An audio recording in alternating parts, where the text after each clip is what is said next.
In March 1861, two brothers stood accused of murder at the Taunton assizes in Somerset, England.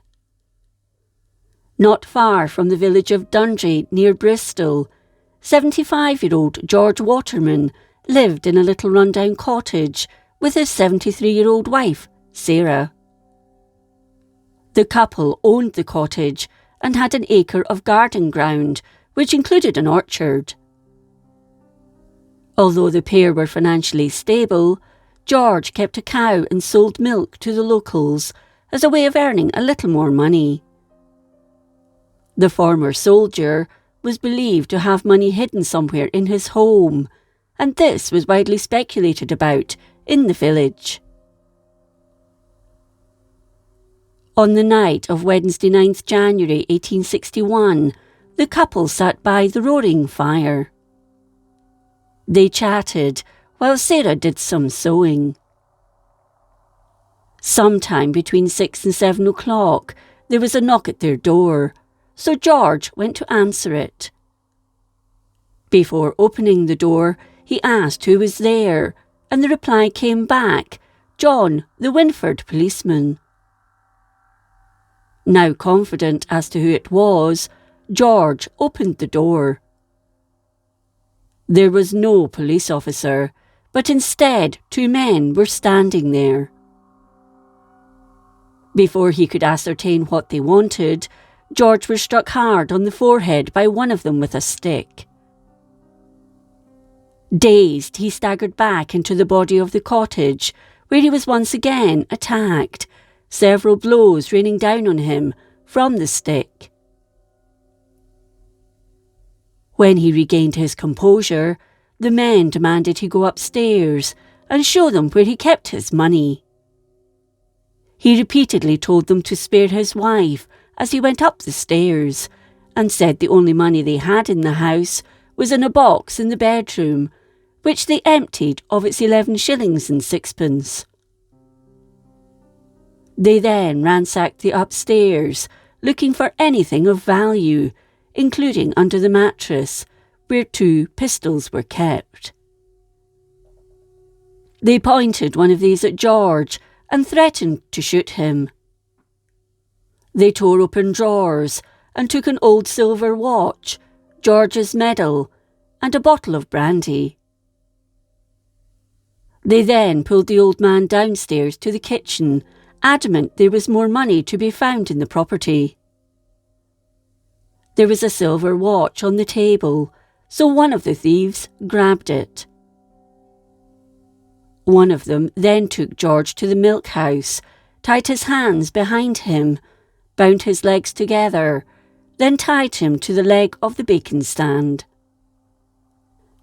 They told him to be quiet for 20 minutes before calling on his wife to free him, and grabbed some bread and bacon, which they wrapped in a handkerchief, then left. Unbeknown to George, his wife would never have been able to free him. At one point during the ordeal, one of the assailants had mentioned in the passing that Sarah had been put to sleep. George had thought he meant she'd fainted, but when he called to her, there was no reply. He wrestled with his bindings and managed to free himself, then went to find his wife. He found her lying unconscious on her side in the kitchen, in a pool of blood. He grabbed a handkerchief, wrapped it round his head wounds, which were still bleeding, and made his way to his nearest neighbour, butcher William Lovell, who lived around 250 yards away. He explained to the butcher what had happened, and the pair quickly went back to the house. Sarah was still alive at this point, but only just, so Lovell lifted her onto a chair, then ran to the local inn to raise the alarm. Before 8 o'clock, Surgeon John Sharland, who lived in the village, arrived at the cottage, where 2 local women were supporting Sarah on the chair. After examining her, He knew she was dying. He tried to give her brandy, but she couldn't take it. She was taken upstairs to bed, and half an hour later succumbed to her injuries. She had died due to the 4 blows to her head, which had also resulted in a fractured skull and brain swelling. There was nothing he could have done to save her. The surgeon also attended to George, who went on to make a full recovery. A telegram was sent to the couple's nephew, Thomas Waterman, at Glastonbury, and when he arrived, George handed him a package containing 100 sovereigns, which he'd hidden behind a stone in the cottage. The medal, which must have been dropped at some point, was also found. Investigations began, and soon 2 nephews of the Watermans were suspected of the vicious attack.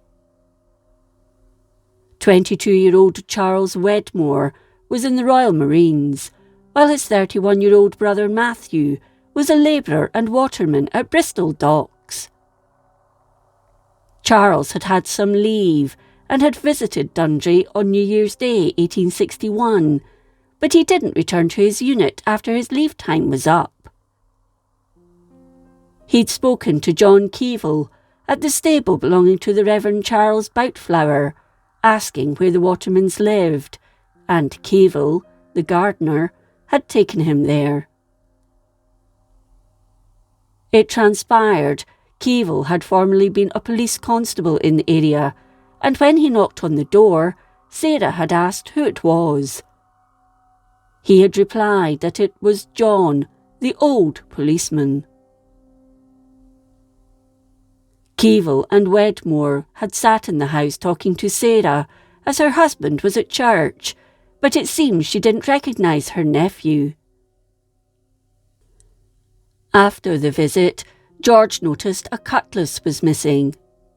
He went to fetch it, accompanied by William Wedmore, Charles's brother, and brought it back, having had some strong words with Charles. On that fateful night, Charles and Matthew had been seen drinking at the local inn, and had been seen leaving, walking in the direction of the Waterman's cottage. Keevil happened to notice them near the cottage that night. A description of one of the men was circulated, and it strongly resembled Charles Wedmore. Jeremiah Jordan, a publican in Bristol, came forward and said that 2 men had asked him to pawn a watch for them. The Wedmore brothers were arrested by Sergeant Morse at their lodging house, run by Harriet Francis at Hotwell Road in Bristol.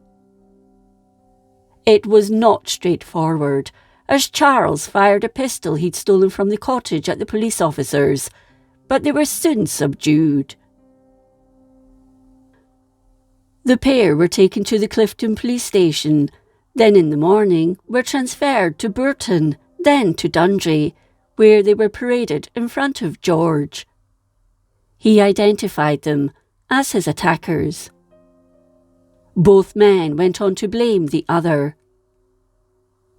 Charles said Matthew had struck George and Sarah, but he did admit to stealing the coins, brandy, bread and bacon.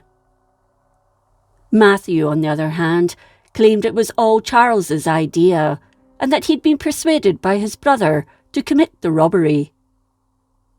He admitted striking George, but claimed Charles had hit Sarah on the head, which had resulted in her death.